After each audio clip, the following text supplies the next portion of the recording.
যেসব কারণে রোজা নষ্ট হয় না আমাদের খেয়াল রাখতে হবে। যেমন ভুলে কিছু খেয়ে ফেলেছেন, রোজা নষ্ট হবে না। কারণ অনেক দিন পর রোজা রাখতেছেন, হঠাৎ করে ভুলে আপনি পানি খেয়ে ফেললেন বা শরবত খেয়ে ফেললেন, ও আমি তো রোজা আছি, রোজা কিচ্ছু হবে না, আপনি রোজা কন্টিনিউ করবেন।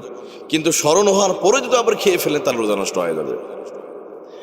যেমন স্বপ্নদোষ হয়েছে, সকালবেলা সাহারি করে ঘুমিয়ে পড়েছেন। নর্মালি আমরা সাহারি করার পরে ফজরের নামাজের পরে সকলে ঘুমিয়ে পড়ি, তো এহতেলাম হয়ে গেছে, স্বপ্নদোষ হয়ে গেছে, রোজা কিছু হবে না। কারণ আপনি অনিচ্ছাকৃতভাবে আপনার যদি শুক্রকীট যদি বের হয়ে যায় রোজার কিছু হবে না। তবে হ্যাঁ, ইচ্ছাকৃতভাবে যদি কেউ যদি শুক্রকীট বের করে তাহলে তার কাফারা দিতে হবে, রোজা ওটা কাজা আদায় করতে, খুবই ভয়ঙ্কর বিষয়।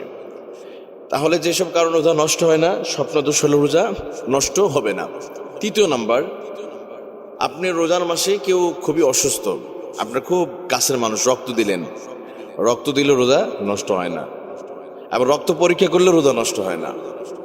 চতুর্থ নাম্বার, যে বিষয়ে রোজা নষ্ট হয় না তার মধ্যে ইনজেকশন নিলে, আপনি অসুস্থ রোজা রেখে আপনি ইনজেকশন নিতে পারেন। তবে হ্যাঁ, ইনজেকশনটা যদি ফুড সাপ্লিমেন্টারি যদি হয়, যেটা যেমন স্যালাইন অথবা শরীরের শক্তিবর্ধক এই টাইপের, যদি এনার্জি বৃদ্ধি করবে এই টাইপের যদি স্যালাইন যদি ইনজেকশন নেন তাহলে আপনার রোজার ক্ষতি হবে।